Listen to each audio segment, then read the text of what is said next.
Hi, welcome. I'm Tom, your host, and this is the DROPCAST Movie Poster Podcast Interview Edition.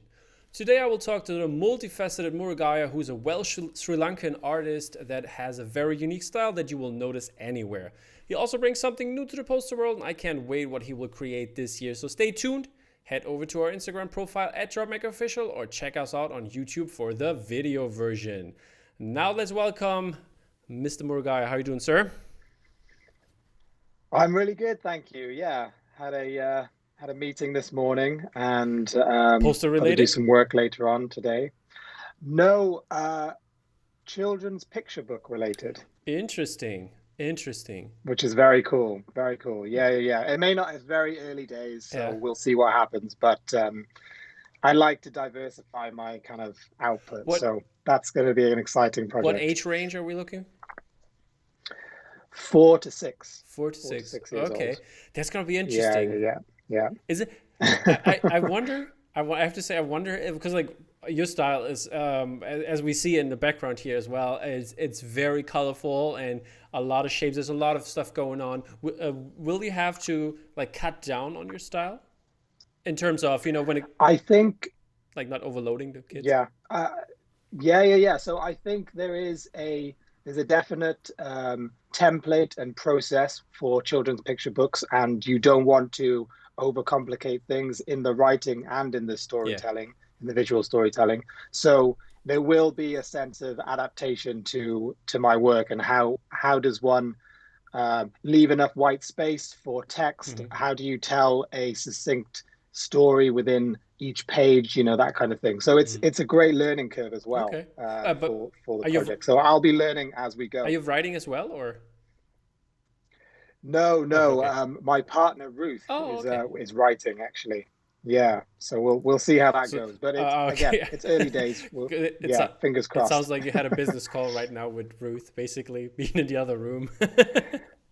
Yeah, the first of many. We'll both be on calls Okay, for a while on this project, so we'll see perfect. how it goes. Alrighty. Have you prepared for our first step of this interview, the speed round? Oh no, Good, because it's this kind of new. I totally forgot about the speed round. So Yeah, it's a new thing I'm okay. doing. So I wonder if the people that I interview caught up to that. And yeah, I'm excited what you have to say for the speed round. You know how it goes. I'll say something and you give me your association with this kind of word. Alrighty. Okay. Let us start out. Here we go. Color. Yellow. Favorite Avenger. Doctor Strange. Okay. Your Yeah. favorite holiday destination. Japan. Um, Easy. favorite sneaker. Oh, Air Jordan 1. Air I Jordan 1. figured. That was a, I that was a figured. tough, I that was a tough, figured that's that what was you're a gonna tough say. question. Samurai or ninja? Samurai, Your favorite tale? without a doubt. My favorite Myth, tale. legend. Oh, that's a tough one. Does Star Wars count as a myth now? Does it? It's mythological in some Yeah, form, right? I'll give it to you. I'll give Um, it to you. I mean, Lucas based Yeah, those that's true. stories That's true. on Joseph Campbell and stuff, right? Yeah, it's So okay. if I were to go back, I would say King Arthur. That would be, Okay, yeah, if we were to go back on inspiration. perfect. Portray or landscape? Portrait. Okay. Your favorite tool or your tool in general? Oh, pencil, mechanical pencil Hmm. from the architecture days. Okay. That's what we used to use. Um, favorite director? Oh, that's a tough one. That's a tough one. I'm gonna say Darren Aronofsky. All righty. There you go. And last but not least, coffee or tea? Coffee, my third of the day. Cheers. All right, there you go. Coffee. Coffee is the elixir of life for the Yes, it creative world, is. I Yeah, guess. but don't drink too much. I Yeah. don't drink at all, I have to say. I have never, I just don't like the taste. I don't get what the coffee hype is about. I like the ritual though. Yeah, I think when I've Yeah, it's nice. I mean, I drink tea for the rest of the day only because I can't drink coffee Yeah, all see, the time because yeah. it would give me a heart attack. But But are you drinking black I tea? don't drink enough Like, water. do you like? No. Both coffee and tea with milk, with Okay. some vegan milk, oat milk, Mm. most of the time. But Yeah. yeah, but I totally understand like the ritual of like making a coffee. I think that's interesting to me. Like, having like a grinder and like weighing how much you put in, like selecting a very nice bean that smells really delicious. I like all of this like the craftsmanship that goes into that, and having this nice ritual in the morning, like making it, for example. But I just don't like the taste. What do you normally drink in the morning then to wake you up? Or Nothing. do you Water. not need anything Water. to I wake you guess. I guess I don't need anything. It's just water. I think the best wake up for me is a shower. up? Okay. That's pretty impressive because I really need my cup of coffee every morning. Are you grumpy? I'm not really awake without it. Are you a grumpy morning person or? No, not at all. Naturally wake up 6:30, 7 o'clock and just start working or start with whatever I'm doing that day. I normally try and get a couple of hours work in and then some exercise and then get back to work. But no, I am a morning person without a doubt. Okay. My girlfriend is not, unfortunately. How's that working Yeah. out? Is it trouble? No, it's actually pretty good because I get up, I'm quite as quiet as possible, and then I get some quiet time to do work. Hmm. So while everybody's asleep, the cats and my girlfriend, while everybody's asleep, I get some time to do some work. And then the house wakes up and then chaos ensues. Okay, I see. Yeah, I'm a morning person as well. I would say because like I usually when I go to school when there's actually school in person, I have to get up really early because most of the time I have like the first lesson of the day, which starts 7:45 here, and so I have to, Oh, and I wow. have like an hour drive to school, and I have to leave the house at 6:30. So that I usually get up early when I'm in that rhythm, and like weekends are no different. It's not like that I get up that early, but I rarely sleep until 8. So Yeah, I'm pretty similar. I want to say it comes from having to have a similar routine when I was at school. hmm. We lived a town over from where we went to school, and we'd have to get up really early to kind of be prepared for that. So I think it's, yeah, habitual from that time in my life. Hmm. Oh, hello. Here's a cat. There we There we go. go. Yeah. What's the name of the cat? That's The cat is called Mobius, Oh, okay. after the French illustrator Hmm. Mobius. The other cat who's also sleeping here is Daenerys, named after the mother of dragons. Is she very Yeah. feisty or uh, like in terms of she's like? pretty chilled, Okay, actually. okay. So not. This is Daenerys pre-season 8. Oh, okay, Yeah. This okay. is pre-season 8 Daenerys. All right, there we go. Okay, yeah. Next step of this would be I'm gonna go through some of your art, and I want you to tell me what the art is about. How did you make it? Why did you make it? And what does it say maybe about you? And what do you want to say with it? And first off, I picked your Imaginarium. And I picked this piece of art because you are basically in it. It's your version, your art version of yourself. And I think that's really interesting, and I want to know more about this. So how would you tell us about that? The Imaginarium. Yeah. Yeah, it's a funny one actually. Yeah, there is an illustration of Muru, my character design that I made for myself, and it was actually a test for a project. Hmm. It's so uninspiring because it was a test for a project that I then adapted into something completely strange and weird, Yeah. and By the way, I think you have a wood carving of that as well. Do you have it like around? Like, is it on your a desk? wood Oh, carving. wasn't there a wood version? Oh, no. So that sculpture has been rendered, Oh, okay. 3D Oh, okay, rendered okay. in wood, milk white, and black Hmm. chrome. And then I had one made in a white resin, Hmm. which I can get. Yeah, Yeah, that if would be you interesting. Yeah. hold on for a second. Yeah, sure. We'll wait. We'll look at Thor's hammer, Mjolnir in the back there. Got the Mike Mitchell vinyl, which is awesome. I got it also behind me. What else do I see? That's correct. Yeah. Is it Christopher It's Lloyd a, from Back to the Future? yeah, there's a few vinyl Yeah. idols. There's a few vinyl idols, Christopher Lloyd and the Jared Leto's Joker, Okay. because I love him. How I don't love him as much as the other Jokers, but I think anybody should be allowed to portray these characters, then quick however question. they want to, really. Snyder Cut Joker. Yeah. Thoughts?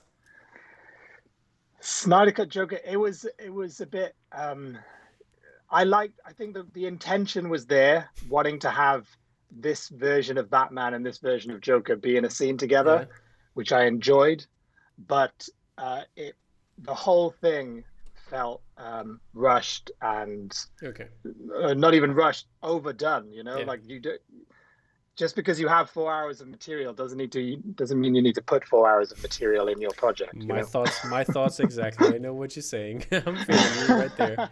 And Something, yeah, I did know your feelings on the subject, and I agree with you.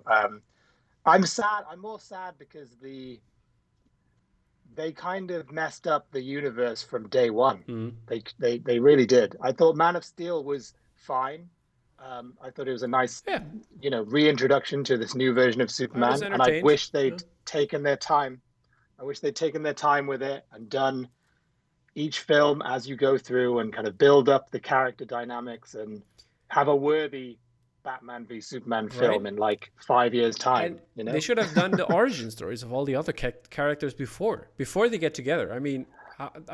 This is what we get now from the Snyder Cut. Basically, having all the origin stories crammed into one movie for like origin story 20 minutes or something, and then Well, one good thing that the Snyder Cut did do was, if they wanted to go down a route of building the Justice League first and then telling the origin stories after, they did somewhat of a good job. I think this Snyder Cut was able to say, if it had been released at the time it was meant to, it would have given a perfect jumping off point for Aquaman, Wonder Woman, The Flash to all have their individual stories told. But yeah, I I don't think know. because Warner Brothers were reactionary to Marvel, to Yeah. to the reaction to Batman v Superman, they just messed it all up. But it's been and gone. It's there's not much we can do except pray that Matt Reeves as Batman is good. Yeah, let's hope. Fingers crossed on that one. Yeah. So back to Muro. Yeah, so this is Muru. He's a white resin sculpture. I learned a lot from developing him. I learned that he needs a base because he's currently a bit top heavy, Oh, okay. as you can see. Yeah. I learned that maybe resin, a kind of plaster resin material may not be the best option financially, because I would have had to have charged quite a lot of money for the sculpture. It's all part of the process, basically, to kind of developing this thing. And yeah, I'm going to take the next steps to kind of see what to do next. I think he's going to be a lot bigger. Okay. He's probably going to be a bit taller. Yeah, but other than that, Can you hold it? Maybe I'll do a different. Can you hold it next to your head so you can I want to see how tall it is. Like, okay. Is the height of a head, Yeah. roughly. Yeah, but if I kind of compare him to my vinyl idols, which were the benchmark, they're a little bit taller. So Yeah. I thought it best to start small and work from there. But I have had a lot of people say, when's it coming out? When's it coming? Similar to posters. And there is so much more development that needs to happen with this character before I can release it to the public. Yeah. So, but it's a fun process. It's a really fun process. But by the way, speaking of having a base, how is the Mitchell Groot and Rocket for you? Is it holding up? Because like for me, it's always like tipping over if I'm not putting it against something. You and I both know that thing needed a base. It tips over a lot. But this is the thing with toys. Like it must be incredibly difficult to test these things, and kind of, you don't really know unless it's product tested by people that own it. I think a lot of the toys that got released after that had bases, and they were more solidified, for that exact reason. So it's all part of the process, and I really appreciate the piece itself. Like I never got to get the Mike Mitchell kind of mini print of the characters. I've got the Thor one, but I didn't get the Rocket and Groot. So being able to get it in 3D form is still really cool. But Yeah. they do sit up on a shelf with a backing so they don't fall over. I know that. You know, there's a process. For me in the background, I mean, they're right now. I think they're kind of good right now, but I'm not sure right now if they're propped against Thanos. I'm not sure. Could be. Yeah, I mean, I've also got a Gorillas figure as well. Yes, I think it's from Super Plastic, yeah. but yeah, that's as far as I'll go. I can't. I did want the Mondo Adventure Time piece. I thought that was really cool. That's nice, yeah. But I don't think it shipped to this country, so we'll see if I can pick one up at some point when I'm over there. Maybe. Alrighty, let's get back to Muro and your creation. How does it reflect to you? Why? Oh yeah, the Imaginarium. Yeah. Well, a lot of the time the work just kind of develops very naturally. So this, as I said before, this was a test for another project, which I'm not allowed to talk about, but I then used some of the elements to build on a new idea. And maybe I'd been watching the Imaginarium of Dr. Parnassus, and I was just like, what would my Imaginarium look like? You know, and then it came out. For me, it does flow very naturally. For me, I was reminded of Community when I heard the Imaginarium, because like Abed and Troy. Oh, that's so cool. Room, so yeah, that's what I was thinking. That's amazing. See, I'm going to use that moving forward, because I love I love taking or understanding other people's interpretations of the work. It's really fun to me, because I have my own reasons for making the stuff. Sometimes it's profound, sometimes it's not, but then you hear someone else's take and it's like, whoa, I never would have expected that. So I try to keep things pretty mysterious in terms of why I make the stuff, but that's cool. Can you talk about your character, about Muro, maybe a little bit more? Why does it have those butterfly wings ish kind of things? Sure. Yeah. So the headpiece and the kind of the attachments on its head, they're based on Sri Lankan masquerade masks, or and if you kind of do a quick Google of Sri Lankan masks, you'll see these traditional masks that are almost like, you know, a British version of a gargoyle or a ceremonial mask of some sort, and I kind of utilized some of the elements and simplified it down into a character that felt more kind of friendly and more like approachable. And I had the character wearing a kimono jacket, because I tend to wear a lot of those myself, a patchwork kimono jacket. So it was a nice, it came very naturally. I wanted to develop characters over time. And I think the first example of when I put him in a piece was this image play, and this character is running through a kind of vortex, and I then developed him from there. I was like, okay, let me reuse this character and put him in other places, and I'm doing a piece right now where the character is more adult and it's got a more adult body, so it's growing and it's developing. Okay, cool. Here's my interpretation. I think the middle, the head basically is a poster tube, and the rest are it's a butterfly wings, and you want to spread the message with the posters around the world. That's my interpretation here. It's a fun interpretation. The head is open, it is hollow, and I originally wanted to put a flower in there. Oh, okay. Or you know, if I turned him into a larger sculpture, he would be a vase of some kind. You know? But when you just said that the headpieces are shooting things out like that, I can see an animation happening there, where kind of the headpieces are moving and rotating and stuff. So I need to find an animator to kind of animate this character as well. So that would be cool. There we go. But again, I love the interpretations. It helps with the kind of work a lot of the time. Alrighty. Cool. Our next piece I want to talk about is the other one we didn't talk about when we had our first little session in October last year, I think it was, when we talked about Kubrick's work. And there's another one we want to talk about, which is the 2001 Space Odyssey. And this is... let me hear about this piece. I mean, you've done the other one before with Mondo, and this is also a Mondo piece. And let's hear it.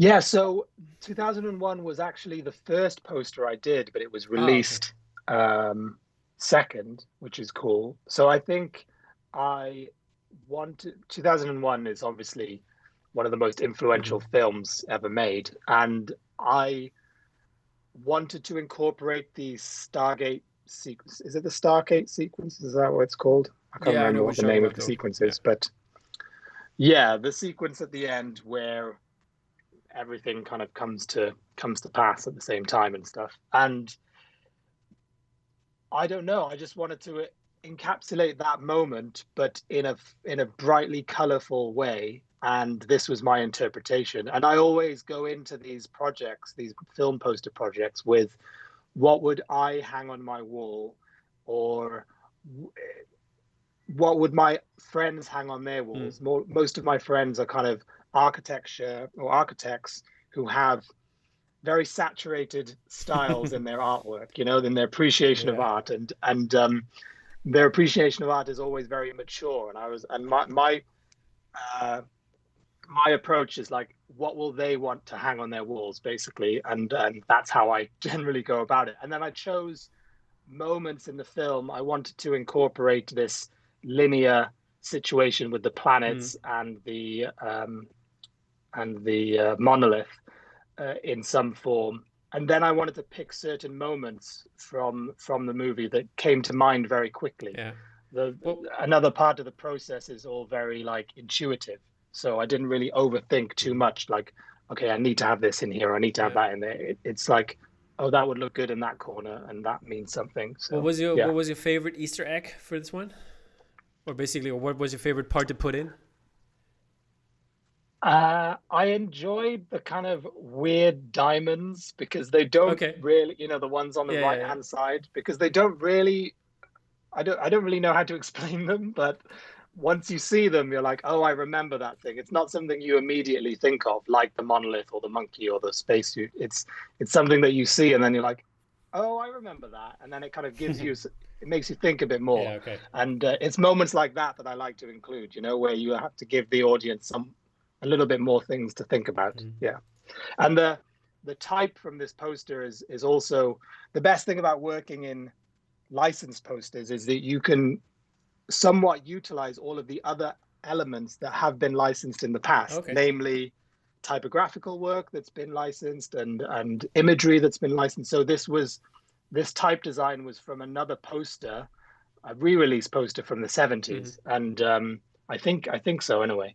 And I was like, how can I build on top of that Okay, cool. by having this repeat color pattern coming underneath? So once the once it does start to come together, there's more thought, but the initial kind of process is very intuitive. And I love the tagline of the ultimate trip. I think Yeah. that came with the re-release in the 70s after Star Wars. So they re-released this movie after Star Wars Very, to be very like, fitting. get all the Star Wars nerds in. Yeah, exactly. And they said like this will be the ultimate trip. And I think a load of acid heads started to like go and watch the movie as well and kind of get tripped out on it. Yeah, So and that was another point of it. Yeah. that's good. But it's a fun combo to the Clockwork Orange, because the Clockwork Orange is kind of mad and crazy, and this one is more serene, but Hmm. still colorful, and I like them as a pair. I like that Yeah. they were released close Are there concession. are there Yeah. going to be more in the Kubrick series? Yeah, I mean, I'm working on ideas for. I did try a Shining poster, Okay. but it didn't go. Yeah, it wasn't received very well, which is fine. Looking back on it, it was a bit mad. It was a bit crazy. But I am working on another idea for The Shining, and I've got an idea for Doctor Strangelove, Okay, cool. but I haven't started them or even pitched them at all Mm. or pitched the ideas yet. It's just something that, as and when they come to mind, I will. Hmm. I'll put them out there. I've never seen Barry Lyndon or Lolita, Yeah. so those would be some interesting posters to do in my Eyes in Wide my Shut would style. also How be do I crazy, I interpret think. them? That one's gonna be a crazy one. But I think the only person that's done a full Kubrick set is Toma Hanuka, right? I Could be, believe. yeah. Do you know those Yeah, yeah, posters? I know which one you're talking about. Yeah, And he's great. those are those are crazy. But he, in the comment section of one of my posters, he was like, "When are we doing a joint Kubrick exhibition?" And I was like, Okay, Let's let me do get it. some time to put these together, and we'll we'll do that at some point. So That's great. yeah, that's really cool. Okay, the last one for now I want to talk about is your, I think it's your latest work, at least on your website. It's the Montreux Jazz Festival. You did is it a gig poster or a cover for a magazine? What was it? No, so the Montreux Jazz Festival is a Yeah, historic jazz festival that's been going on for a long time, and yeah, artists they like, have so many good artists come into that.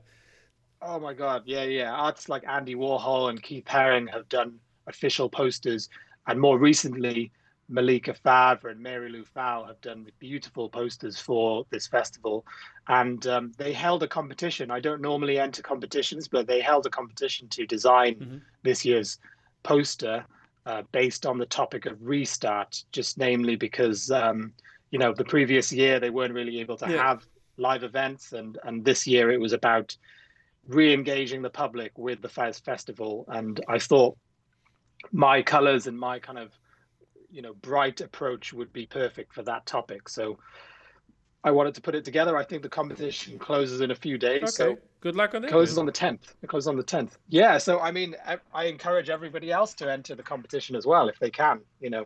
Um, I'd love to see different interpretations of this particular festival poster. But the other thing is, outside of entering the competition, I don't really go in wanting to win these things. I go in with thinking, how do I approach my work Hmm. for a slightly different audience? And that's exactly what this Okay. is. The jazz festival is very different to like a Grateful Dead poster, for Yeah. example. So, Exactly. Exactly. yeah. What kind of artists do you want to see? Or have you been to the jazz festival?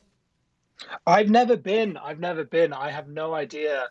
I mean, I only know really about the posters through Okay. through my kind of Okay. experience of art and graphic design. So I have no idea. I'd be more interested in going and just having a good time and All right. discovering what's there. Do you have particular artists that you like want to see there, I or? know Mos Def and Erica Badu and D'Angelo. They all have been there, and those like one of my favorite artists. And yeah, so would love to see them again there, or Wow. something big Okay. like that. Like that I look up to. I mean, I've seen all of them at some point in my life, but Hmm. that was always like really really cool to see. And yeah, yeah, what was the last good concert that you've been to? I mean, it's been a while, but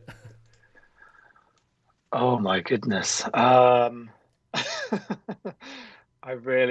don't remember. How sad is that?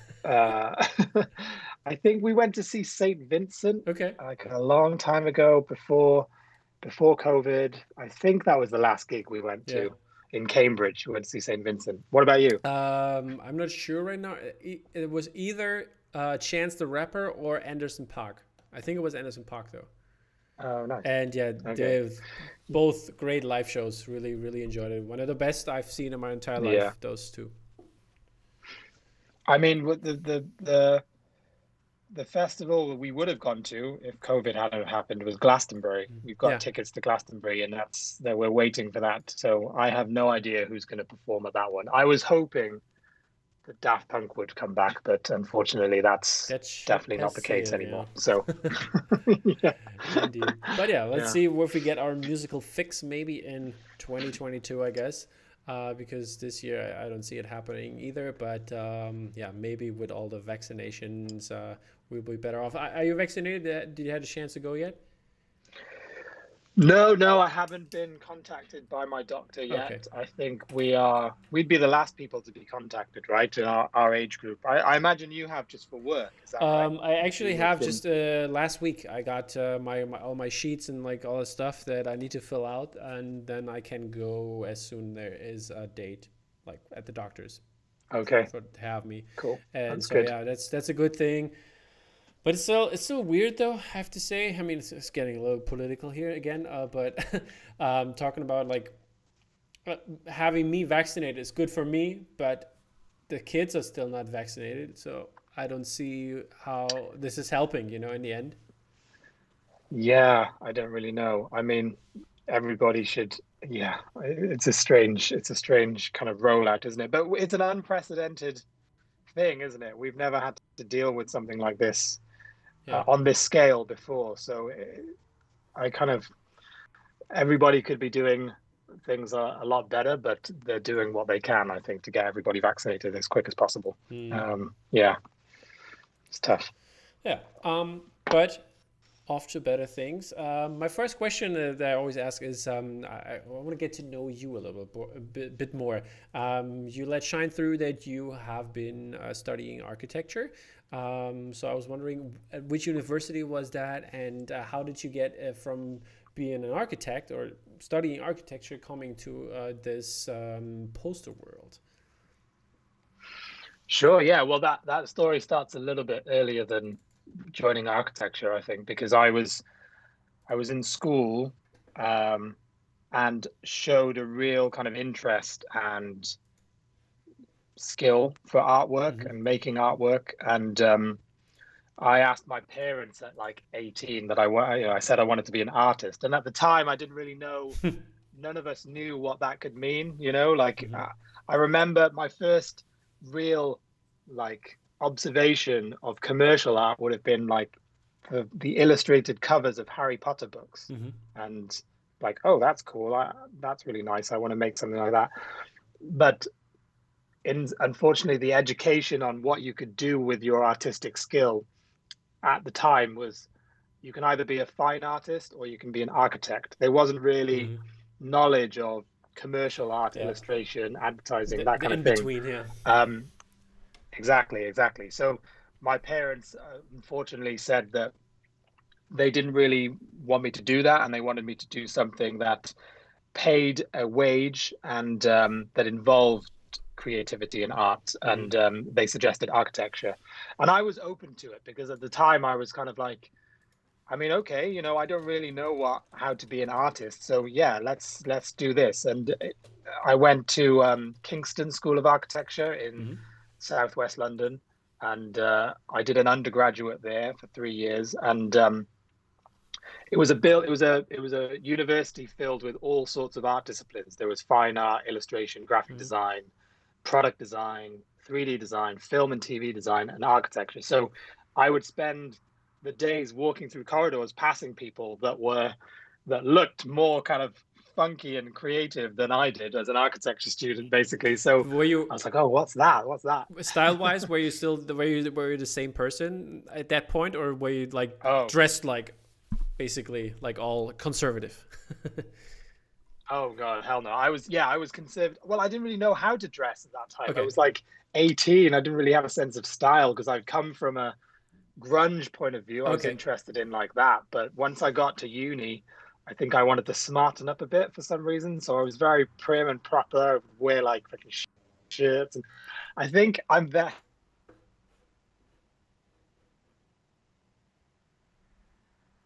Okay. Are you still there?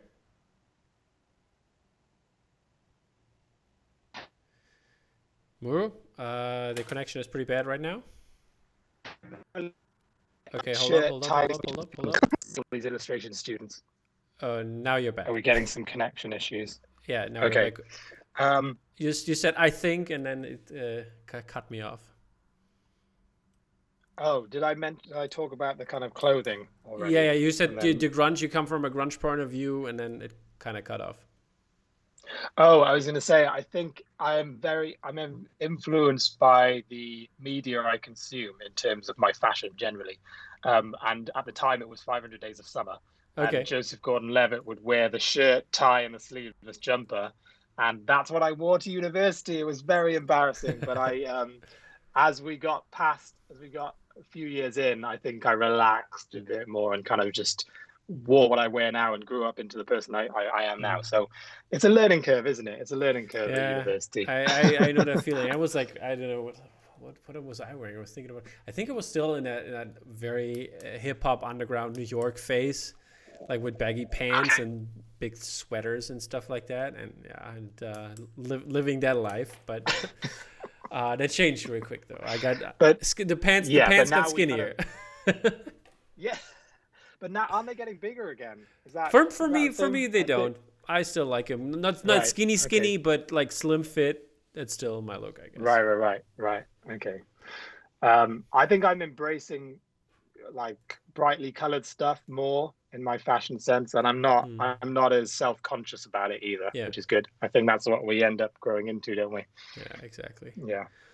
And how did you change then from like when was the point you said, "Oh, I'm going to do this now. I'm going to stop." Or did you finish your degree, by the way, or? I did, yeah. So I finished my undergraduate. I did a year out in industry working as an architect, and then I did 2 more years at university to do a postgrad. And then nearing the end of that postgrad, my architecture tutor was very impressed with my work from a presentation and graphical point of view. So I was laying out my buildings incredibly well. I was designing my buildings very Gotcha. well in terms of planning, where the rooms were, where certain areas were. Yeah. And I was presenting the work incredibly well in the form of books and visual presentations. And my tutor said, you're far more interested in this stuff than you are the actual construction and architecture stuff. Is this something that you really want to pursue? And that's all he said. And then I did 6 months in industry as an architect after that, and learned that it wasn't what I wanted to do. And after the 6 months, I unfortunately was getting quite stressed. I lost a lot of my hair from stress. Yeah. And that was the point that I decided to, hey, I was more interested in graphics and illustration. Why don't I pick this up again and start from there? And that was 2012 that I did that. Okay. So yeah, quite a while ago now. And speaking of your first tries and your first work that you did as a poster artist, you started out with the Poster Posse, or was that something before that? Yeah, so I did. I think I had done a few posters by myself, and I had done a few kind of graphical pieces inspired by film, because it was one of the big things that I'm still in love with. Yeah. And then I did join the Poster Posse, and I can't remember if this first piece was pre-Poster Posse or post, but there's a few in here. Yeah, let me know which one you want to talk about. Well, let's go from the top. I think it's is it The Walking Dead from 2013? Yeah. That was for Hero Complex Gallery, and it is based on a lino cutting that I did when I was 17. Oh, that's nice.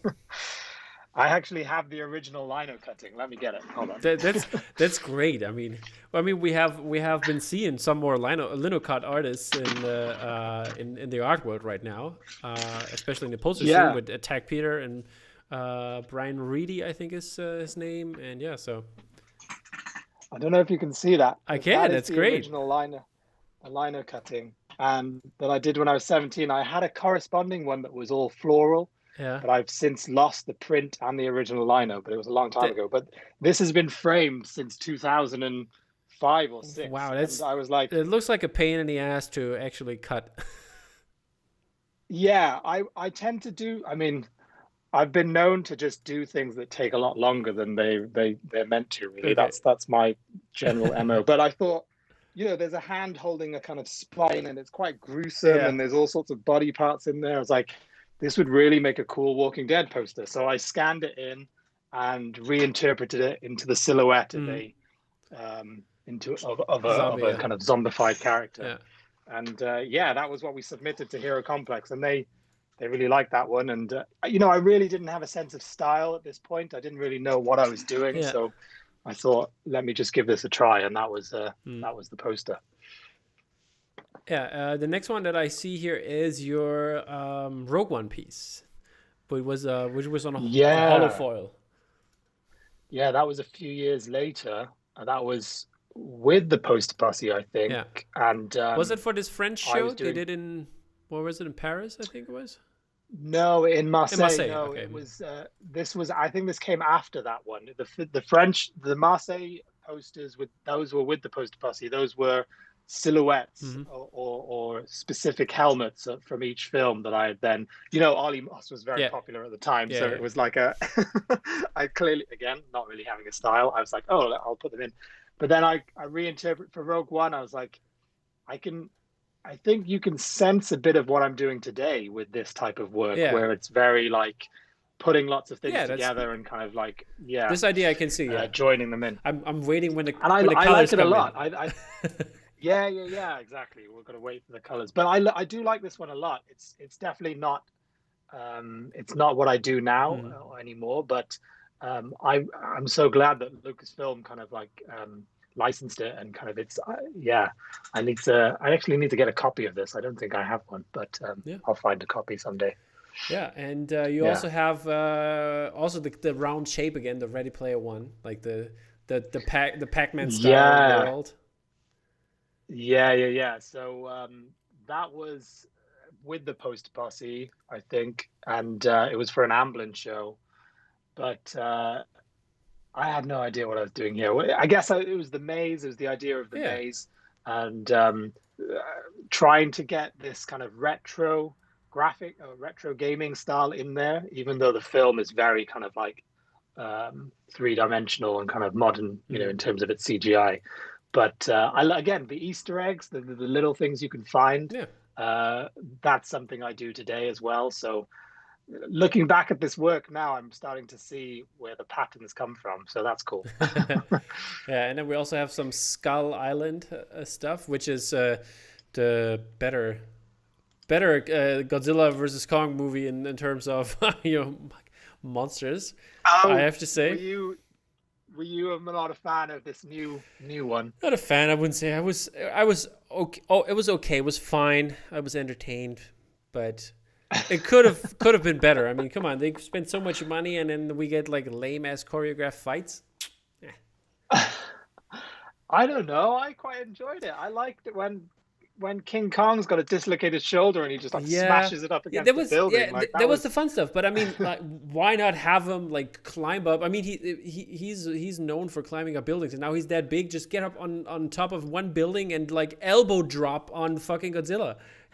This kind of stuff. I want to see okay. that. So Having the Toho Godzilla stupidity be a movie fun again. But like, I think, but they shot themselves in the knee or in the foot by putting like so many great actors or like well-paid actors probably in there and try to give them a story, but that's not needed. I want to see Godzilla fighting Kong in a stupid funny way that my 8-year-old self will have fun, playing with one toy in this hand and one toy in the other hand, and then bam bam bam.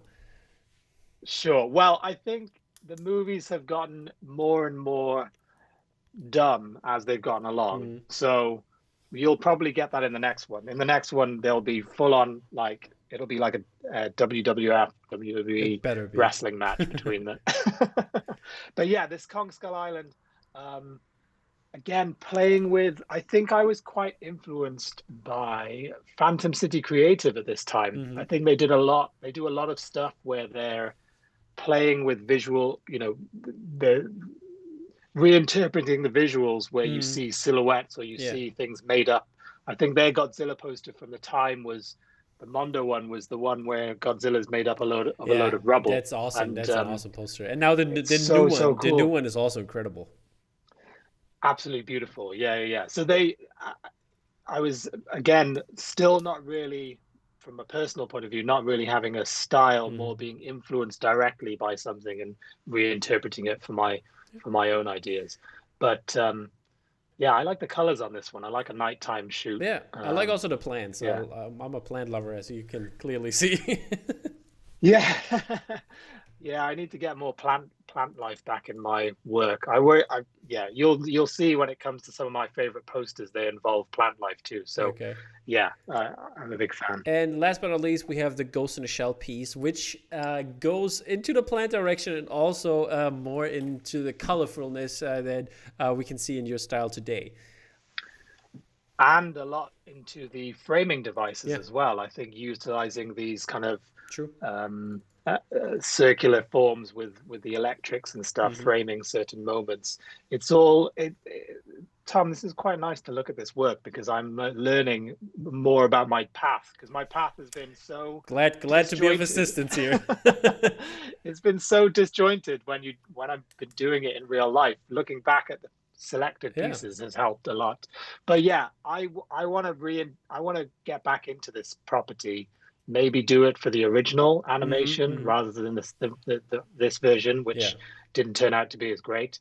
But I would revisit this poster for definitely to try and do another version of it. Still keeping similar forms, I think. There's definitely a lot in there that I could interpret. Indeed. But yeah, it was something about for this one. It was something about incorporating the nature versus technology aspect. Yeah. For sure. Yeah. Alrighty. So this is it for your artwork that were your first tries, and I want to keep it movie. I mean, we talked about a couple movies already, and I was wondering what was the last movie you saw? Was it Kong vs. Godzilla? Yeah, so I have seen Godzilla versus Kong, which we spoke about a little bit already, but the film my partner and I watched later that evening was Hereditary. I had never seen it before. I love Midsummer so much, so I was like, Yeah. let's give this a watch. I've been meaning to watch this film for a long time. What did you think of it? It was a brilliant. it? It was I think the year it came out. It was the top the top 8 movie for me. Oh, wow. It was Okay. incredible. I I mean, loved it. I was not so interested in the horror movies of the previous few years, you know, the Insidious movies and Yeah, I'm not into that essentially as the well. kind of jump. Yeah, I think horror movies had a certain trend for a while. Yeah, And they now do. with the release of The Witch and Hereditary The and Midsummer, Lighthouse also. Yeah. The Lighthouse, I think these movies are starting to kind of change the direction of horror movies, and that's exciting for me. So Yeah.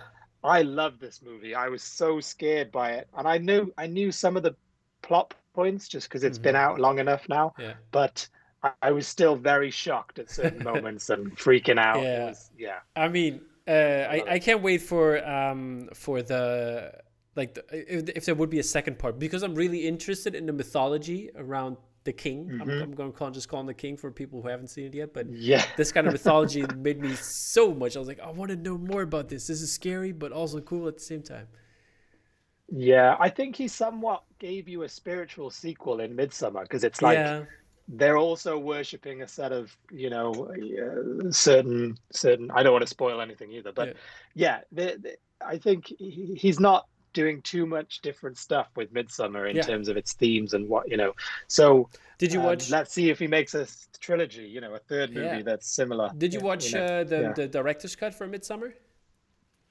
Yeah, I bought the director's cut from A24, and I think that there's only one extra scene, really, isn't there, that's been put in that movie. Have you seen that, the director's cut? But I think it was like 30 minutes longer or something. Like it was yeah, but longer. I think the main part of it was this scene. One of the rituals was in the director's cut, and it explained something that happens at the end. And I enjoyed it. Yeah, I mean, if I'm more in that world, I'm happy. I enjoyed seeing all of the kind of like the illustrations, and it's a very. I think a lot of artists would respond well to that film based on all the kind of art direction and set design and stuff. So where's your Hereditary poster?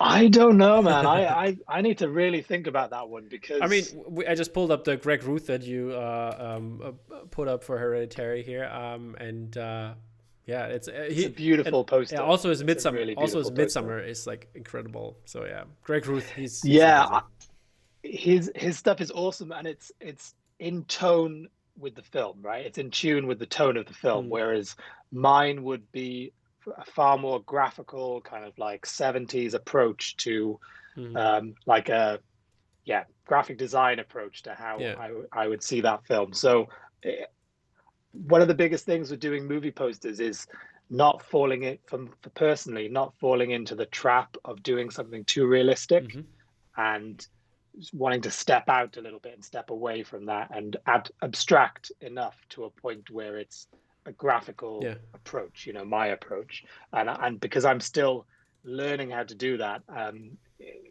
sometimes I fall down the trap of doing something too realistic. So, and Hereditary is a perfect example where I would want to draw the realistic, you know, treehouse and all of that stuff. So I'll figure it out. All right. And what is a must-see movie for you that you really want to see in the future? Oh yeah, the most anticipated Yeah. movie. I've been listening to lots of the interviews, and I've heard lots of Dune. I've heard Yeah. lots of The Green Knight, and I wanted to give a different.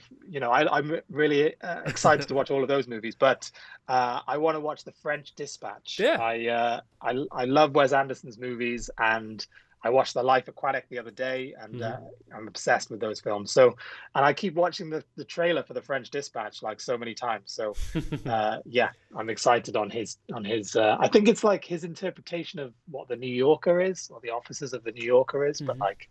What is That's how do you like the basically the editorial or the illustration and stuff for the poster? Is that something you enjoyed? It's beautiful. I bought a copy of this poster already. Do you know who did it, by the way? I can't. No, I'm terrible. I'm sorry. I need to. I don't know either. To look him up, but yeah, he was commissioned by an ad agency to then make this poster, but. It's a really good example of an illustrated film poster that's been released officially, that isn't of a typical style, that Drew Struzan style. So it's nice to see posters for officially released for films where there's a varied style. It gives me hope that I could one day do one sheet for a film that comes out soon. So yeah.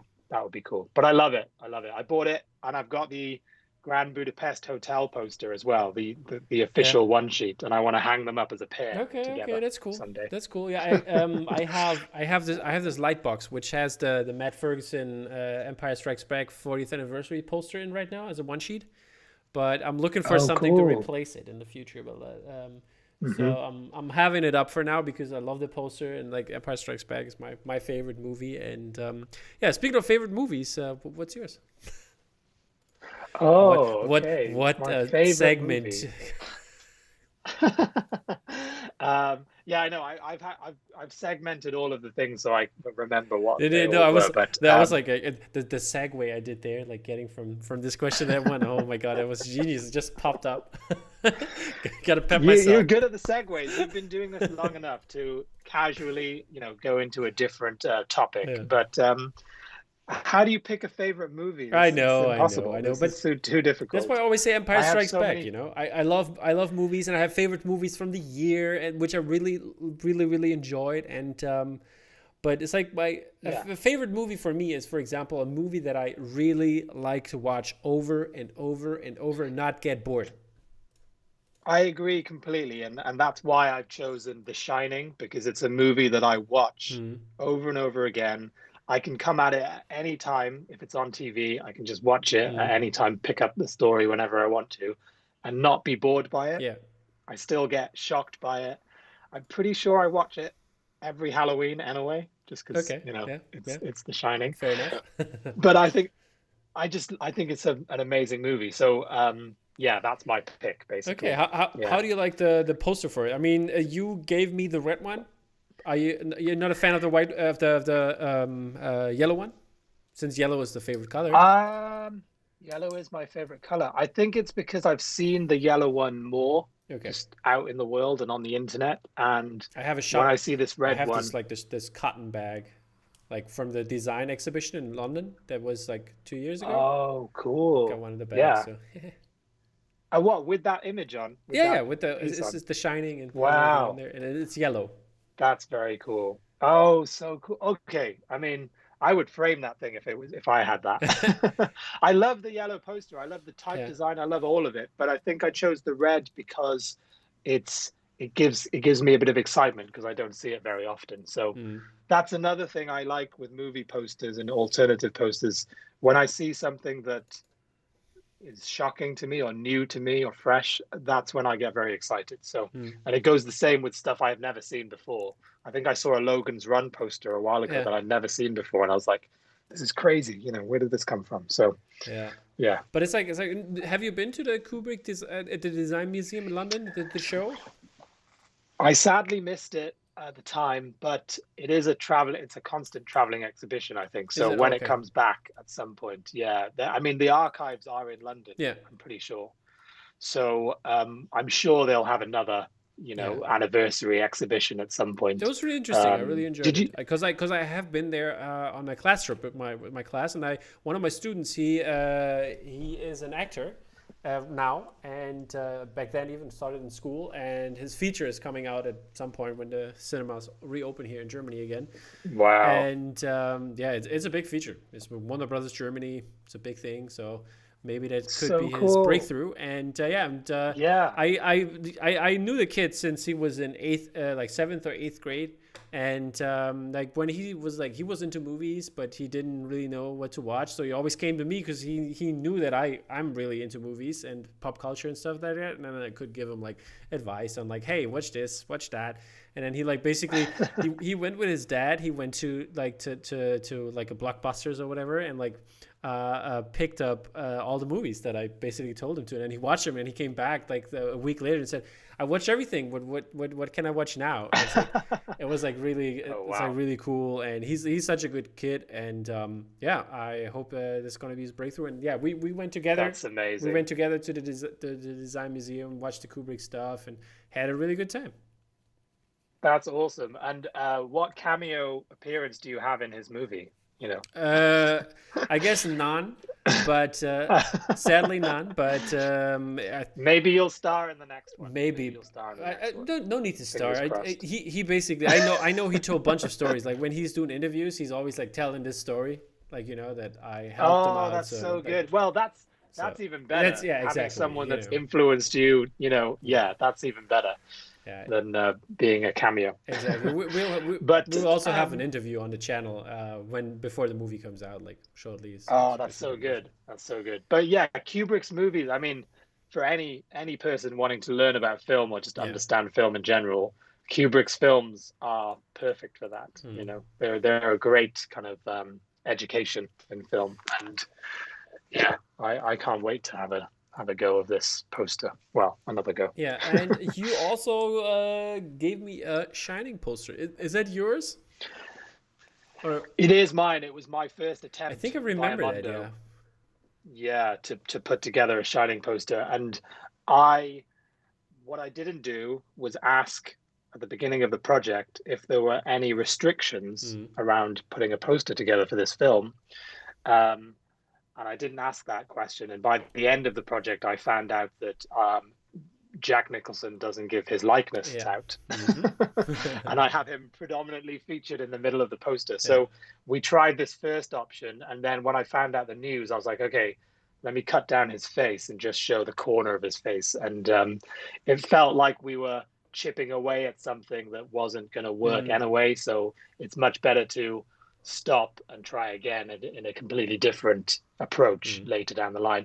I also went down this Native American route that Kubrick hinted at in the film, but never really made an exact point of in the film. So that's another thing that I may have done wrong for that poster. But I think I got some of the horror elements to it correctly. But again, I would do it completely differently now compared to then. So I think I may have been a bit burnt out on Kubrick that time when I was just putting all three together one after another. Having some time away has given me a bit more inspiration. So, Speaking of posters, what are your favorite posters as of right now? Is there something you really enjoy, you've seen lately that you want up on your wall?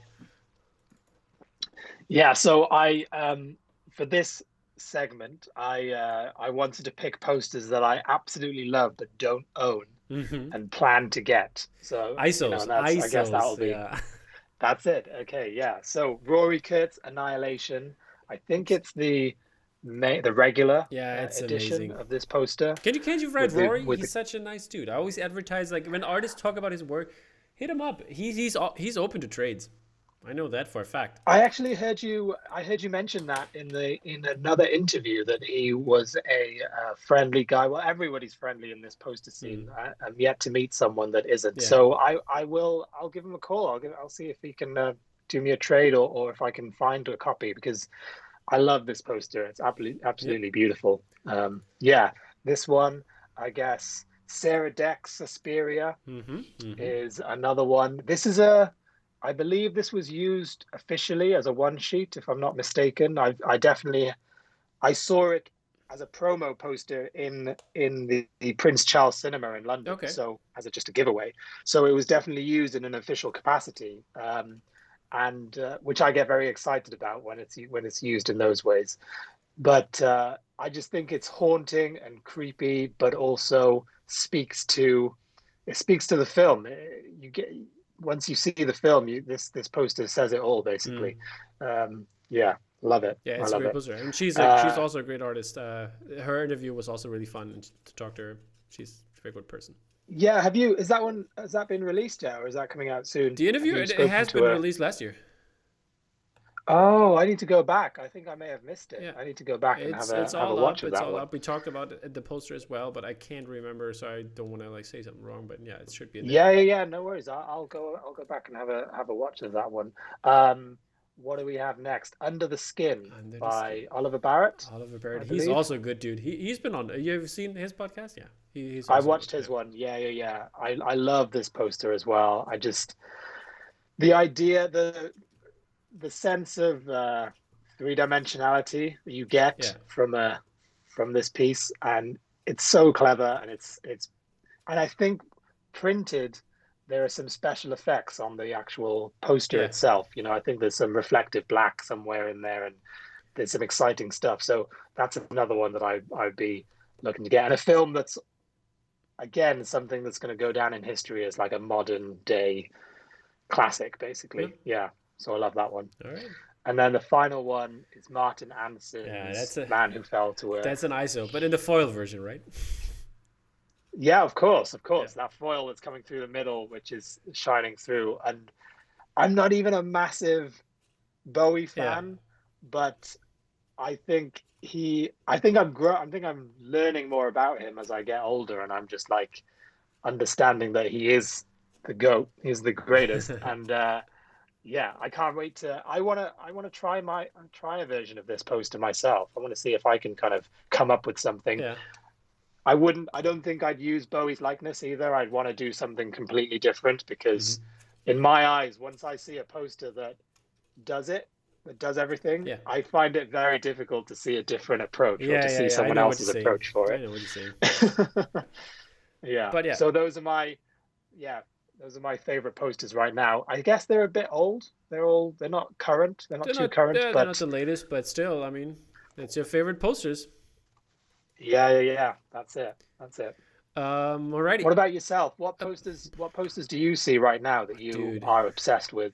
That I'm obsessed with. I have to say, this is what I mean. It's got to be an obsession. Like you have to really want this poster in your collection. I have to say, since I'm actually buying a lot of posters, it's like I really love the graduate that is behind me at the top there, the Anne Benjamin graduate. It's amazing. It's a really, really good poster. The Jaws by Flory was one of my favorites from the last year.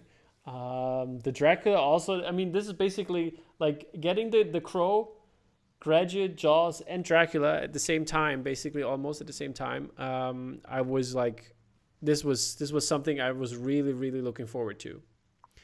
And that's awesome. Dracula is like really amazing on the close-up, so I really love that one. And yeah. I mean, Tom, I love all of these posters, but you already have them. What posters? Thank you. Yeah, I know. I know. I want to see I want to hear about some posters that you're excited about. I have to say, which is a grail, but I think it's a grail for everybody, is the Ollie Moss Star Wars ones. Okay. I mean, and if you were to pick one of those posters, obviously Boba Fett, because I'm a big Boba Fett guy. Yeah. I actually, those posters are crazy. How much they defined the era of making the culture. Yeah, the culture. You know. Yeah. It's like I had this like I was working at the retail store. Strelson is like a Swiss like fashion label. I worked at their store here in Berlin, and they had this guy come in because they had like at the back of the jeans they have like the like where Levi's is saying like the leather part. They had that. They had those things for. They made it. They turned it into metal, which you could attach to it. And then there was this guy who engraved the metal for you, so you could basically put things on that jeans and like. Yeah. And on my jeans it said Han shot first, obviously, and that was fun. And I had a couple other things that were pretty cool because like when there was time, and he said, hey, I can do it basically like the laser engraving on everything, and I said, hey, could you do it on this one? Because like my background was the Ollie Moss Boba Fett, and he put on my iPhone on the back Ollie Moss Boba Fett, like the just the layer engraved on the metal. I think iPhone 4, was it 4, where I had the metal in the back where you could actually do it, and it was amazing. It was like one of a kind iPhone. Wow. You still have that, right? No, I don't. I sold it. I sold it back then Okay. to another big Star Wars fan, but I saw it the other day. It popped up in a memory on Facebook. So That's cool. That's really cool. Yeah, I again, real super custom versions of posters as well. And the artists generally get very excited about them when somebody's like freaking tattooed your poster on their arm, like it's a commitment, or engraved it in metal. That time commitment to get them doing that is yeah, really cool. I was yeah. I don't have a tattoo, but I really want some at some point, and I like the hyper realistic style. But I was also thinking a lot about doing like a poster, like my favorite artwork per se, something like that. Yeah. I mean, getting elements of the poster in a kind of composition as part of your kind of arm sleeve tattoo would be really cool. Yeah, exactly. That's what I was looking for, like doing 2 sleeves. One side Rebel, one side Empire. I think I saw a movie. Which one was it? Fanboys. I think it was a movie called Fanboys, where Seth Rogen is like a bit part in the movie. Yeah, and, I know. It's set before episode 1, right? And he's got a giant tattoo of Jar Jar Binks on his back or his arm or something. It's like, this guy's going to be amazing, isn't he? That's my biggest fear of getting film or pop culture related work on myself, like in case something happens. Okay, yeah. Speaking of collections, I was wondering what have you put in your collection lately? Is there something that you bought recently? Yeah, so my personal collection consists of prints I've bought over the many years, but I would say my most recent pickup was Laboca's Suspiria, Okay, which I absolutely love. I did a poster swap with Laboca. Where are and they? Where are they located? They're based in Amsterdam. Oh, They're okay. based in Amsterdam, but originally from London, and then moved to Amsterdam for Yeah. a change of pace, I guess. Okay, I see. But again, it's so graphical and simplistic. I love it, Yeah. and it's got a similar vibe to the first poster in my collection that I mentioned, or that I sent you, which was Matt Taylor's Darjeeling Limited. Yeah. Partly about that thought bubble, I believe. Yeah. And it was really cool to kind of meet Matt for the first time, and I love this poster just because it's so different. It's like a completely different take on the film, which I really love. Speaking of Matt, is the collaboration happening or not? Because last time we spoke, it's still yeah, it's still happening. We're in this thing where I do a bit and then he does a bit, and comes, it goes back and forth in that way. And we're taking our time with it. The property itself doesn't really need to be released, or with anything that's being released for at least another year. So we're really taking our time with it. We want to do it the right way. So it's still happening. It's very exciting, and I'm really excited to see what Matt's kind of take on my responses. So it's fun. It's a fun way to work. But other than my collection, it's such a striking poster. Just it's such a kind of crazy, metal image. I just fucking love it. It's for sure. it is. To your living room and that's hanging on the wall. It's gonna get people talking a little bit. So I love that one. What else do I have in my collection? Oh, Blue Velvet. I traded this one I traded one of my Clock Oranges. Again, such a crazy take on the film. The foil, the use of foil, and it really says everything you need to say in one film poster. So Matt is coming on soon. I think what else do we around have? May. In May, that is when he's coming on, and when he's going to talk about his artwork, and we're doing the little interview thing with him. So that's going to be cool to have him on. He's such a good dude. He's a great dude. Another great Matt. Who, of course, Mr. Ferguson. This Guardians of the Galaxy Star Wars mashup. He gifted me this poster many years ago, and I think this is really after the poster. Yeah. Good that you have it. I was very owned this. Yeah. I know there's a lot of offers out there for this. Yeah, it goes for a high price on eBay, but yeah, I would never sell it. It was with a poster posse, so that's really interesting. If you have even the poster posse logo on it, and yeah, a logo there. This is it now. Yeah, I will get one from Dawn and Rebecca. So they're gonna send one to me. They have one spare one. Oh, that's cool. That's cool. It's such a piece of history, and it perfectly mashes up the two properties together. I think the Guardians trilogy is a modern day Star Wars, and it's doing what Star Wars does better than current Star Wars is doing. What else do I have?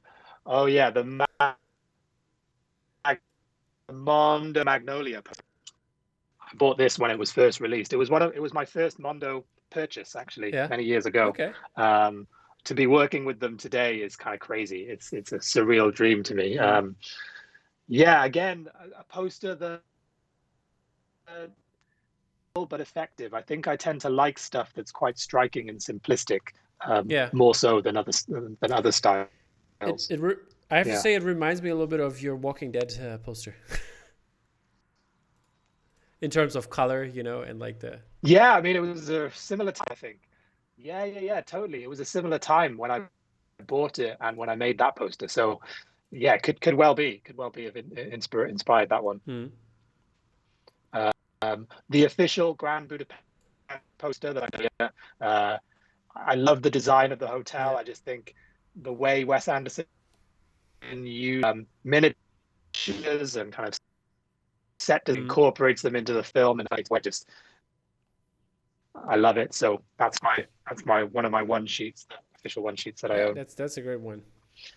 Doley, he gifted me a Spider-Verse print. Doley's the best. I love it. I think his approach, he's so good. And me and Doley, he's such a great guy, because I call him like once a week for a long conversation about how we're doing, and we help each other out with our work. We really critics of each other's work, because we both work in very different styles.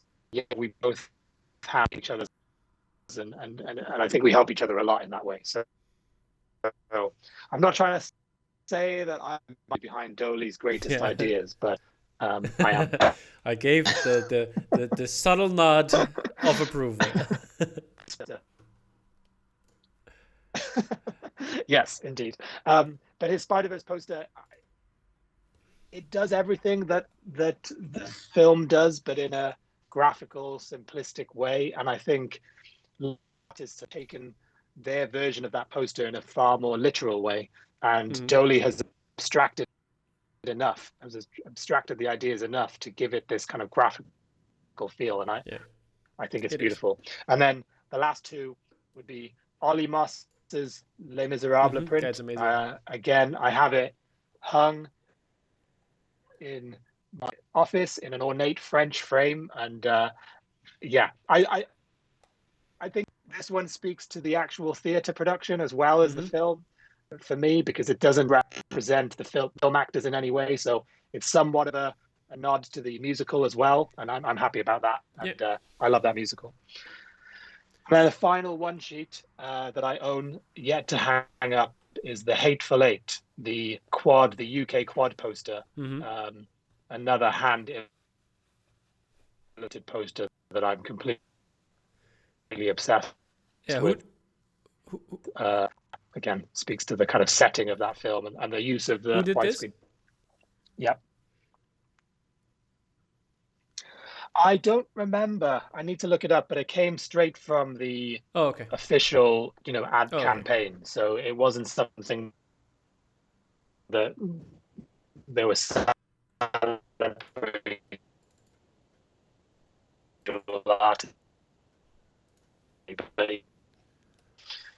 how does my collection kind of how does it look compared to your own and other collections? Is it a good set of posters? Definitely a good set of posters, but it's hard to compare. I mean, it's maybe just a small part compared to my collection, but compared to other artists' collection, because sometimes they don't collect. They have fewer pieces or no pieces at all.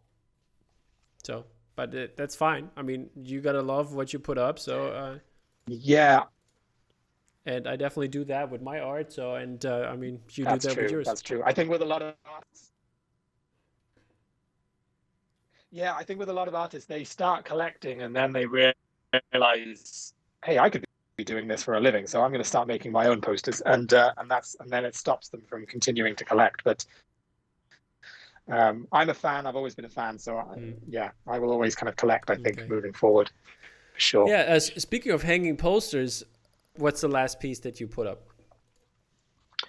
Yeah, so the last piece I put up, just because of the lockdown, was one of my own pieces. I had put it up to, I had found a small window in the lockdowns where things were opening up again, and I needed to frame my first print release, personal artwork print release, Herald. And I needed to get it framed so that I could kind of promote it in a picture frame and stuff. So I got this nice yellow mount card to go with it. Nice. And I found a picture framer down near me who's a really good picture framer. So I found my contact in picture framing, and I'm very excited. But yes, unfortunately, it was one of my own pieces. It is the only piece that I've hung up in my office. I don't have any of my other pieces up, but it's special to me because it was the first print release in my new style. Yeah. And fair enough. The title Herald and the piece itself is actually a loose nod to Galactus and the Silver Surfer. I figured. Yeah. So yeah, I really love that piece, and I'm glad. Did you just frame it, or do you have a matte also going with it? In this yellow of the, like, did you pick the yellow from the print, or? I did, yeah. I picked something the yellow as close to the print as possible, based on the stock that they had in the shop, and it works really well. I'm starting to do more colored mount boards. I don't know if you do any mount card with your prints. Do you ever? I used to, but I stopped doing it because the framing takes more space. So otherwise I can't put up that much artwork, so I changed back to just frames. Wow, so you went for it's more of an efficient reason rather than an aesthetical one. Yeah, I sometimes I would love to have that again, but it just takes up so much space on the wall, especially like behind me, the one. I couldn't do that layout if I would do matte framings as well, Yeah, that's true. I tend to frame the poster. I tend to choose a frame and a mount card for the piece itself, and then find a place to hang it elsewhere, rather than figure. But whereas your process is like you have the wall and you have specific sizes available to you, so it's two different ways. But I see that I submitted my photo of my office, with a cheesy picture of myself sat there. I had to submit a photo for an editorial commission I did recently for Curse magazine, and they put this on the second page of the magazine in full bleed as well, full size, bleed. Oh my god. I know, I was so embarrassed as well. Like, my hair's wet from a shower. It's a completely staged photo, but Anyway, it shows my office, which is It, what you were asking about. is it the German the German magazine you did work for? It is correct. Yeah, the Deutsche Bank and Postbank Yeah. combined internal magazine. Yeah. How did this happen? By the way, like how did you get in touch with like the German side of this? Well, they got in touch with me. I did a couple of editorial commissions, one for Wired magazine in the US Mm-hmm. and another for Anorak magazine, a children's magazine in the UK. Yeah. And both of those editorial commissions were used in the brief that was sent to me Mm-hmm. by Kurz magazine. I believe the art director followed me on my social channels, Okay. and then at the end of last year, they had contacted me and sent me this big brief with using existing pieces of my artwork as templates for how they'd like to see it in the actual final thing. Mm. So it was a real commitment. They'd done their research and they really enjoyed my work, and I'm so glad we got the piece out because they'd really thought about the editorial side to it. They'd done a tearaway see-through layer that went on the front, and it was brightly colored. And I think a lot of commissioners of that style, of my style, Mm. it's a risky approach, Yeah. and they were fully on board with it. So That's I good. was really glad. Awesome. Speaking of your, we now have seen your office, but we had a little pre-talk. You have something bigger and better planned for the office. What does your dream office look like? Wow, my dream office is a garden studio where I build a square building in the back of the garden, and so that the building acts as in relationship with the back of the house. So there's a small piece of garden in between the two, the house and the studio, so that I can look, I can face the garden and have this room dedicated to painting and making. And the plan is to put an island in the center of the studio where my desk and my flat files would be. And on top of the flat files is a working area where you can build things or have a photography area or roll posters, anything like that. And the back wall will be where I make larger paintings. Yeah. And is it going to be to the garden side? Is it going to be just glass wall? Well, this is the thing. There's issues of security. You put lots of computers in there, or you put lots of expensive posters in there. You may not be able to do that based on the site itself. But I'll have to test out, because if I don't get to have a glass wall, I'll still need a lot of light in the room. So I'll have to put a roof light in, a really large roof light. So I'm not going to make the plans too solidly, because it's all based on the site and the property that we eventually get, and got to respond to that first. But yeah, a hopeful plan would be to have the glass wall facing the garden, because then you can at least open it out with doors and in summer that would be have nice. Guests around. Yeah, exactly. And also you can get like the gallery, like put it outside and stuff like that. So oh yeah, for sure. I mean, if we ever get to do this in person, and my studio was already built and finished, I'd have you come round to the studio and we could set up a camera and we could do we could do proper photo shoots. The other part of the studio would also be to create some working spaces for people. If I have friends that want to come and work for a couple of days or a weekend, they can come and do that, and there's space for them to do that. All right. So that sounds amazing. That's another good. Okay. Now we heard about your dream working place, and I wonder, what are you working on right now? Is there something you can talk about?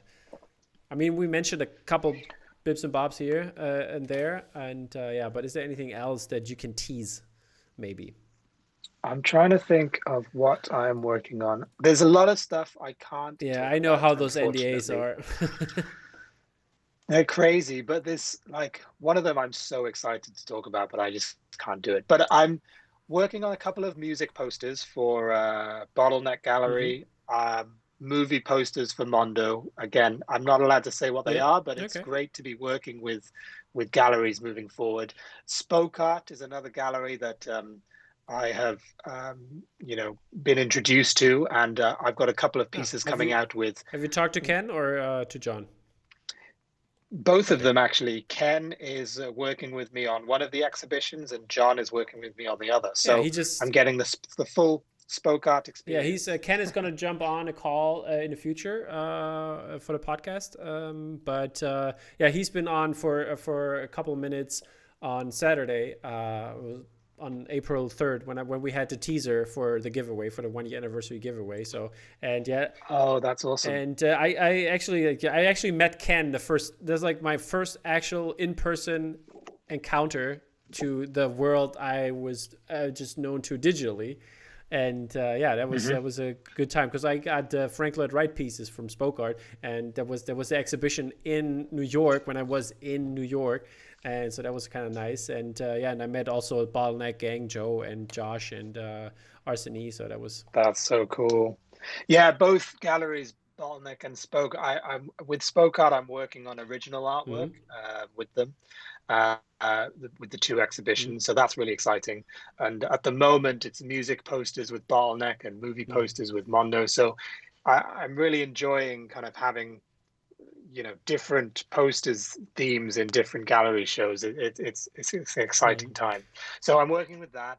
What else am I doing? Do you want to work also with Um, other galleries from especially from the UK? I mean, you've worked with more art, with your original art, and Yeah, More Art. We did an original piece together, and I'm always talking with James from More Art about what we can do next. So yeah, and Vice Press. I love Matt and James and what they do. So yeah, I'd love to work with the UK galleries at some point. It's an open yeah. call.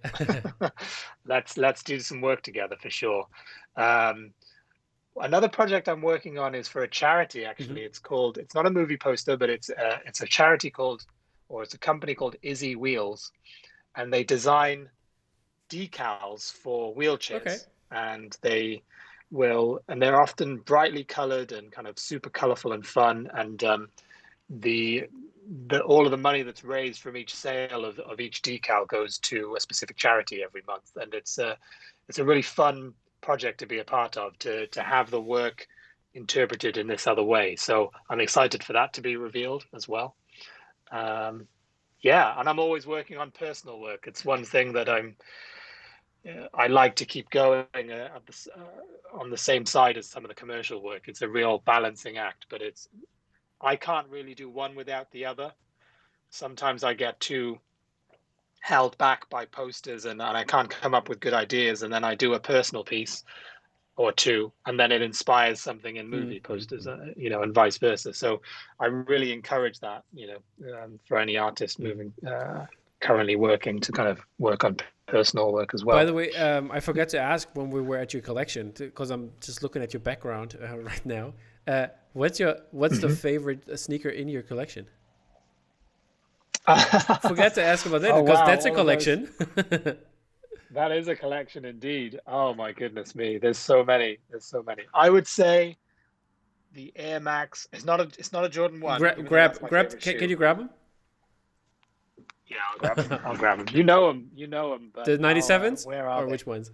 The 97 Yeah, ones. Yeah, yeah, yeah. The 97 the sil ones. I don't even know where they are. Oh, here they are. the silver or the gold ones Oh, no, no, no. or This which is the one? Sean Wotherspoon Oh, okay, 97 okay, one. okay. Come on.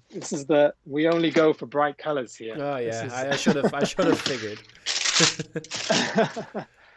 But if the video is working, It's working fine on my end this is here. the sh People seeing it. this is the shoe. Ah, This is the nice shoe. one.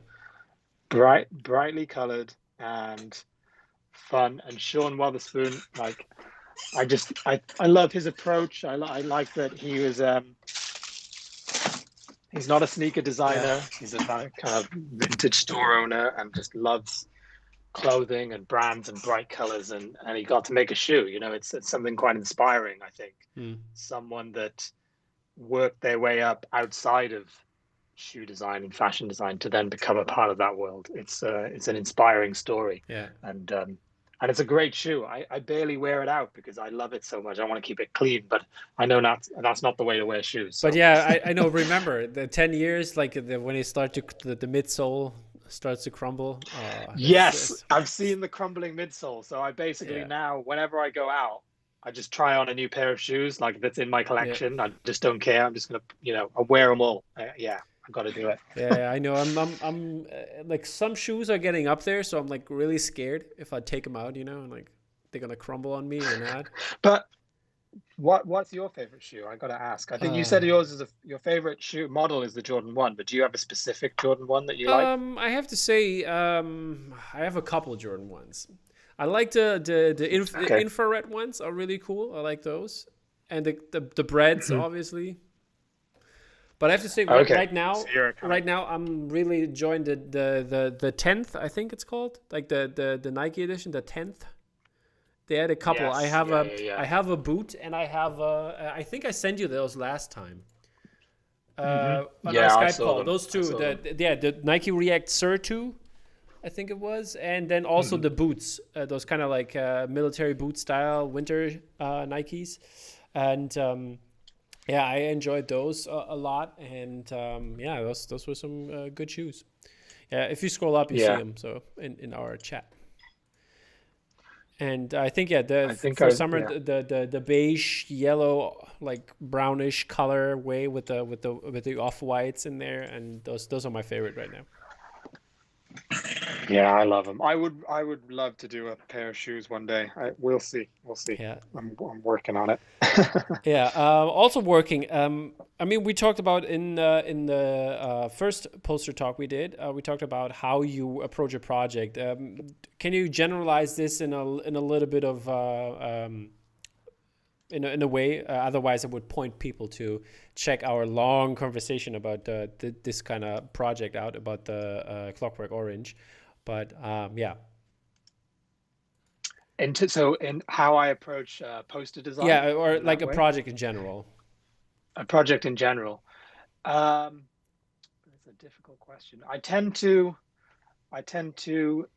well, I'm currently going through it now. I've been given a brief Hmm. for a project this morning. And what normally happens is you read the brief, you digest the material, and then this is a personal approach.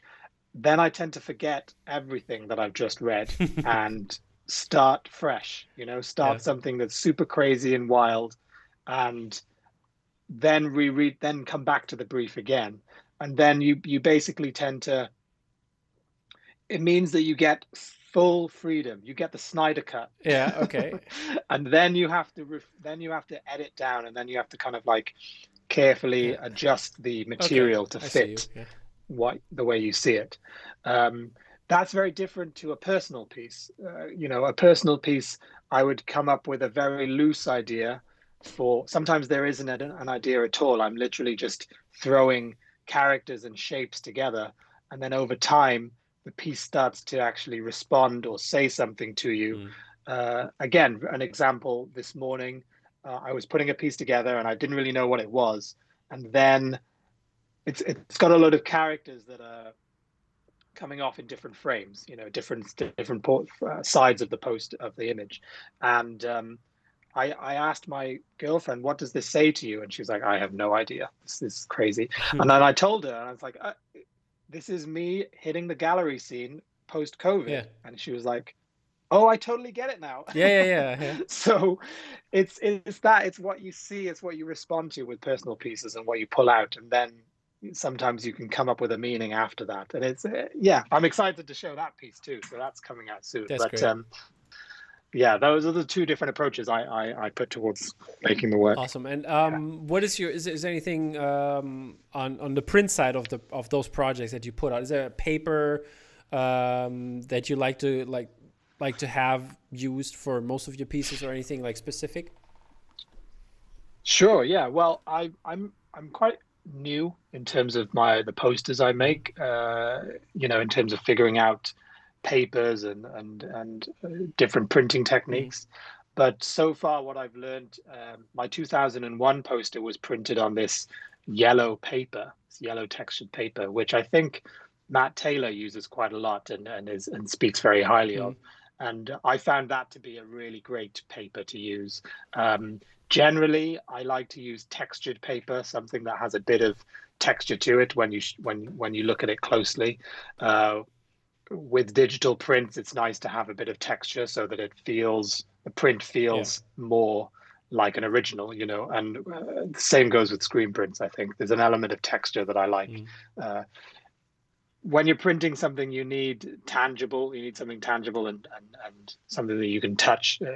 Yeah, which I think works Mm. well. Um, Is it? I'm experimenting at the moment with foil and lenticular and things like Yeah. that. My bottleneck poster was a lenticular Yeah. piece, so Exactly. That's right. yeah. Mm. Do you like it to be a screen print, your artworks, or would you rather have it as a G-clay, litho, or whatever those options are? I like trying everything. Personally, I've got a personal piece coming out later in the summer that's a G-clay, Hmm. fully G-clayed, but it has a gold screen printed layer on Okay. top. And White Duck are doing that one. Um, they're doing the G-clay and then Yeah. they screen printed the gold on top, and that's an exciting thing to do. It's a chance for a G-clay to be a bit more special with a new printing technique on top. Yeah. That's cool. Um, but I love screen printing as well, and I mean, I love canvas painting. There's Mm. I think it's good to try everything and I love what Greg Ruth does. He does originals and he does That's yeah. pen drawings and continuous line pieces, and he really varies up Did what he does within his kind of Did you framework of see his stuff. So linocut that he did? Like his it's samurai crazy. linocuts? It's I was like, crazy. what? The guy has so much talent, and he can just switch to linocuts and just be like, "Yep, here's a finished piece, linocut piece," and it's like as good as someone that's been practicing linocutting or lino cutting for such a long time. So Yeah, it's he's yeah, so I'd talented. love to see what Greg Ruth does with primary colors and bright rainbow colors. I think it would be as good. I think it would be beautiful, but I would love to see it. Yeah, there's gonna be a Dropcast 2022. It's gonna be artist challenging artists, and they change their style, and they have to do the artwork in the other one's style. That would be amazing. Oh my God, that would be so good. That would be so good. Hit me up. I would challenge every artist because I'd know exactly what they're into All and right, I'd pick the complete opposite. all right, all right. Yeah, we talked about this art piece before, and the question to that art piece is what was the most challenging idea or art that you created so far? And you gave me the piece for The Shining that we talked earlier about. Why was it so challenging for you? Just the redirects, or? Yeah, well, I think initially it was challenging because I had just done two Kubrick posters in close concession, and I may have been burnt out on the second, which has caused the result of it being a little bit off. But the other challenging thing was that as I'd mentioned before, I didn't know that I couldn't use the likeness of Jack Nicholson. So I had Mm, started the poster with his likeness being the one of the main elements of the poster. And then once we found out that I couldn't use the likeness, I was essentially chipping away at something that was already not right. So um, it was learning. Luckily, the folks at Mondo were like, we should stop here and we should try something new another time. And it's always good when an art director or a group will be honest and open and yeah, say, hey, this isn't the right time for this at the moment, let's try something else. Because you can always, I think a lot of artists tend to, like, they've been working on something for so long, they want to get it out there and maybe it's not the right thing. And it's good to have that person. It's why I speak to other artists on a regular basis and get their opinions on work and stuff, yeah, because it's often good to have an outside perspective on things. So exactly.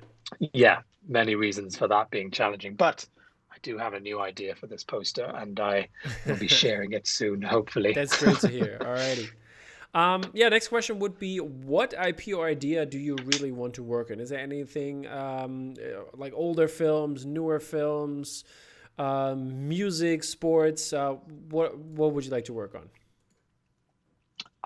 Yeah, I mean, films that we've mentioned in our conversation already, in terms of films that have been out before, Mm, I would love to work on a Grand Budapest Hotel poster. mm-hmm. I think that film has such a uh, it has such a style and it has such a color palette, Mm, that's very memorable, and it would be very difficult to make something that gives you the feeling of the yeah. movie, and while also trying something new and different. So, and the same goes for Midsummer, another movie that I adore, and I would love to do a piece for that. So, yeah, we'll see if I can get some work out for those films at some point in the future. That would be really cool.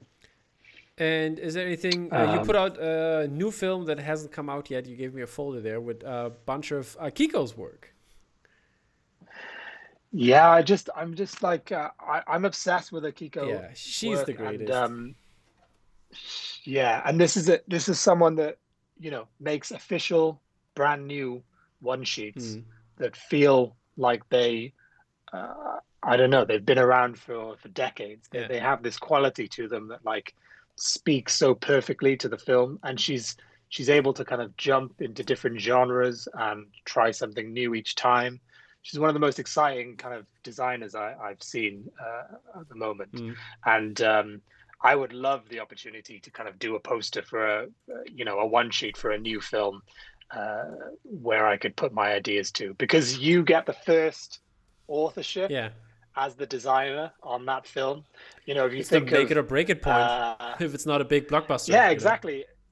It's not, well, speaking of big blockbusters, it's episode one. It's not the greatest film in the world, but you remember that poster. Yeah. That poster for that film is the most memorable thing because it is the one piece of marketing that got released for it. And Yeah. I believe the same is for Mother, the James Jean piece Mm, as well. Yeah, that's another part of it. You get to be a part of history for that particular film. It's Yeah, that would be amazing. yeah. But we shall see. We shall We see. shall see. Is there anything in music you like to do? Yeah, so with music, it's a bit of a different story. I've done some posters for the Grateful Dead, and Yeah. I'm doing some other work with Bottleneck for other Yeah. bands. But But two of the bands that I would love to work with are Newfound Glory and Blink 182, just because I grew up listening to their yeah. music, and I still do, and I love them to bits. And anything I could do for those two bands would be a blessing. It would just be a dream come true because.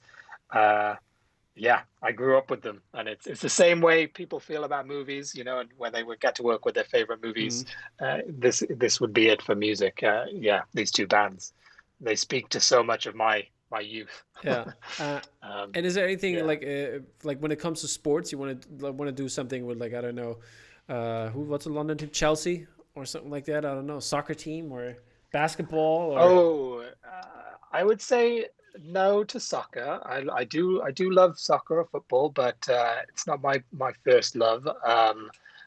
In terms of sports, I've gone a little bit off kilter. I want to do my own shoe. I want to, yeah. and it's All not. right.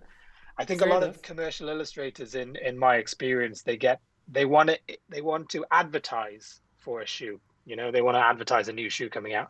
I want to collaborate with the shoe company to create something completely fresh, where Yeah. I get to put my own patterns and colors on different I panels of like the a shoe Virgil and Abloh release it as a. type situation. Exactly. I'd love to do my own shoe, and a good example of people that have worked on shoes specifically, artists like Para, Kellyanna, and Thomas Campbell. If you Google some of their Nike collaborations, I just think they're beautiful. That's a good example of how I would approach a shoe collaboration. That's great to hear. Um, Now let's come to my favorite question, which is what kind of artist would you like to see make a film poster? And you picked something more modern. Yeah. I chose Damien Hirst, and film I chose is Mad Fury Road. That's a great choice. How would this happen? Like, what can we see? Do you have a concept in your head?